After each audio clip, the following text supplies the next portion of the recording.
ದೇವಸ್ಥಾನಕ್ಕೆ ಪ್ರವೇಶಿಸುವ ಮೊದಲು ತಪ್ಪದೆ ಅನುಸರಿಸಬೇಕಾದ ಕ್ರಮಗಳಿವು. ದೇವರ ದರ್ಶನಕ್ಕಾಗಿ ನಾವು ದೇವಸ್ಥಾನಕ್ಕೆ ತೆರಳುವುದು ಸಹಜ.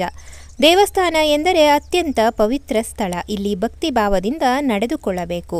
ಆದರೆ ದೇವಸ್ಥಾನಕ್ಕೆ ಪ್ರವೇಶಿಸುವ ಮುನ್ನ ಒಂದಿಷ್ಟು ವಿಚಾರಗಳು ನಮಗೆ ತಿಳಿದಿರಬೇಕು. ಅದನ್ನು ನಾವು ತಪ್ಪದೆ ಅನುಸರಿಸಬೇಕು. ಅಂತಹ ಕೆಲವು ಕ್ರಮಗಳ ಬಗ್ಗೆ ಈ ವಿಡಿಯೋ ಮುಖೇನ ನೀವು ತಿಳಿಯಿರಿ. ದೇವಾಲಯ ಎಂದರೆ ಜಗತ್ತಿನಲ್ಲಿರುವ ಅತ್ಯಂತ ಪವಿತ್ರ ಸ್ಥಳ ಎಂಬ ನಂಬಿಕೆ ಇದೆ. ದೇವಾಲಯಗಳಿಗೆ ಭೇಟಿ ನೀಡುವುದರಿಂದ ಮನಸ್ಸಿಗೆ ಶಾಂತಿ, ನೆಮ್ಮದಿ ಸಿಗುತ್ತದೆ. ಕೆಲವರು ಪ್ರತಿದಿನ ದೇವಸ್ಥಾನಗಳಿಗೆ ಹೋಗುತ್ತಾರೆ. ಇನ್ನು ಕೆಲವರು ವಾರದಲ್ಲಿ ಒಂದು ಬಾರಿಯಾದರೂ ದೇವಸ್ಥಾನಕ್ಕೆ ಹೋಗಿ ದೇವರ ದರ್ಶನ ಪಡೆಯುತ್ತಾರೆ. ಕೆಲವರು ಬೆಳಿಗ್ಗೆ ಮತ್ತು ಸಂಜೆ ಹೋಗುತ್ತಾರೆ. ದೇವಾಲಯಗಳು ದೇವರನ್ನ ಪೂಜಿಸುವ ಪ್ರಾರ್ಥನಾ ಸ್ಥಳಗಳಾಗಿವೆ.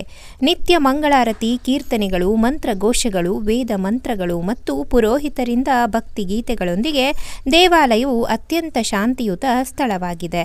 ಎಷ್ಟೇ ನೋವು, ಸಂಕಟ ಇದ್ದರೂ ದೇವಸ್ಥಾನಕ್ಕೆ ಹೋಗಿ ಸ್ವಲ್ಪ ಸಮಯ ಕಳೆದರೆ ಮನಸ್ಸಿಗೆ ತುಂಬ ಖುಷಿಯಾಗುತ್ತದೆ, ಮಾನಸಿಕ ನೆಮ್ಮದಿ ಸಿಗುತ್ತದೆ. ದೇವಾಲಯಕ್ಕೆ ಹೋಗುವಾಗ ನಮ್ಮ ಮನಸ್ಸಿನಲ್ಲಿರುವ ಕೆಟ್ಟ ಆಲೋಚನೆಗಳನ್ನು ದೂರ ಮಾಡಬೇಕು. ದೇಹವನ್ನು ಸ್ವಚ್ಛವಾಗಿಟ್ಟುಕೊಳ್ಳಿ. ದೇವಸ್ಥಾನಕ್ಕೆ ಹೋಗುವ ಮುನ್ನ ಕೆಲವು ನಿಯಮಗಳಿವೆ. ಅದರ ಪ್ರಕಾರ ನಡೆದುಕೊಂಡಾಗ ಮಾತ್ರ ದೇವರ ಆಶೀರ್ವಾದ ಸಿಗುತ್ತದೆ. ದೇವಸ್ಥಾನವನ್ನು ಪ್ರವೇಶಿಸಿದ ಮೇಲೆ ಮಾಡಬೇಕಾದ ಕೆಲಸಗಳು ಯಾವುದೆಂದರೆ, ದೇವಾಲಯದ ಹೊರಗೆ ಚಪ್ಪಲಿಯನ್ನು ಬಿಟ್ಟು ದೇವಾಲಯವನ್ನು ಪ್ರವೇಶಿಸುವ ಮೊದಲು ಮೆಟ್ಟಿಲುಗಳಿಗೆ ನಮಸ್ಕರಿಸಿ.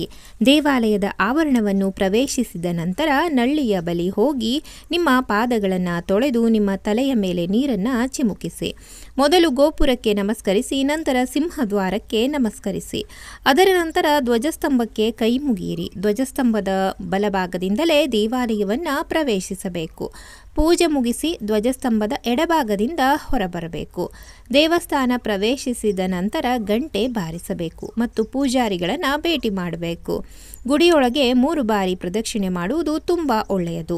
ಮನಸ್ಸಿನಲ್ಲಿರುವ ಆಸೆಗಳು ಈಡೇರುತ್ತವೆ ಅಂತೆ. ನಂತರ ಗರ್ಭಗುಡಿಯಲ್ಲಿರುವ ದೇವರ ದರ್ಶನ ಮಾಡಬೇಕು. ದೇವಸ್ಥಾನದಲ್ಲಿ ದೇವರಿಗೆ ಮುಖ ಮಾಡಿ ದರ್ಶನ ಮಾಡಬಾರದು. ದೇವಸ್ಥಾನದಲ್ಲಿ ದೇವರ ದರ್ಶನ ಮಾಡುವಾಗ ವಿಗ್ರಹದ ಬಲಭಾಗದಲ್ಲಿ ಅಥವಾ ಎಡಭಾಗದಲ್ಲಿ ನಿಲ್ಲಬೇಕು. ವಿಗ್ರಹಗಳನ್ನು ಮುಟ್ಟಬಾರದು. ದೇವಸ್ಥಾನಕ್ಕೆ ಹೋಗುವಾಗ ದೇವಸ್ಥಾನದ ನಿಯಮಗಳನ್ನು ಉಲ್ಲಂಘಿಸಬಾರದು. ಕೆಲವರು ದೇವಸ್ಥಾನದಲ್ಲಿರುವ ವಿಗ್ರಹಗಳನ್ನು ಮುಟ್ಟಲು ಬಯಸುತ್ತಾರೆ, ಆದರೆ ಅದು ಒಳ್ಳೆಯ ಅಭ್ಯಾಸವಲ್ಲ. ವಿಗ್ರಹಗಳನ್ನು ಸ್ಪರ್ಶಿಸುವುದರಿಂದ ಅವುಗಳ ಪಾವಿತ್ರ್ಯತೆ ಹಾಳಾಗುತ್ತದೆ ಎಂದು ಹೇಳಲಾಗುತ್ತದೆ.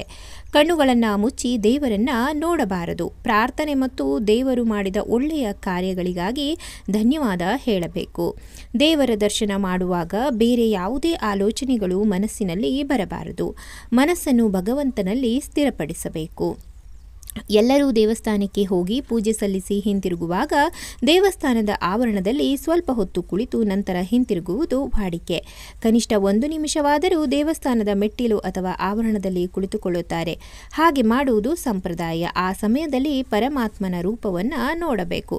ಆಗ ನಾವು ಕಣ್ಣು ತೆರೆದು ದರ್ಶನ ಮಾಡಿದ ದೇವರನ್ನು ಕಣ್ಣು ಮುಚ್ಚಿ ಧ್ಯಾನಿಸಬೇಕು. ಯಾರನ್ನೂ ಅವಲಂಬಿಸದೆ ಸ್ವಂತ ಶಕ್ತಿಯ ಮೇಲೆ ಬದುಕುವ ಮಾರ್ಗ ತೋರಿಸು. ಯಾತನೆ ಇಲ್ಲದೆ ಸಾವು ಕೊಡು ಎಂದು ಕೊಂಚ ಹೊತ್ತು ಕುಳಿತುಕೊಳ್ಳಬೇಕು ಎನ್ನುತ್ತಾರೆ. ದೇವಸ್ಥಾನದಲ್ಲಿ ಧನಾತ್ಮಕ ಶಕ್ತಿ ಇದೆ. ದೇವಸ್ಥಾನದಲ್ಲಿ ಸ್ವಲ್ಪ ಹೊತ್ತು ಕುಳಿತುಕೊಂಡರೆ ಆ ಶಕ್ತಿ ದೇಹವನ್ನು ಆವರಿಸಿ ಮನಸ್ಸನ್ನು ಶಾಂತಗೊಳಿಸುತ್ತದೆ ಎಂದು ಹೇಳಲಾಗುತ್ತದೆ.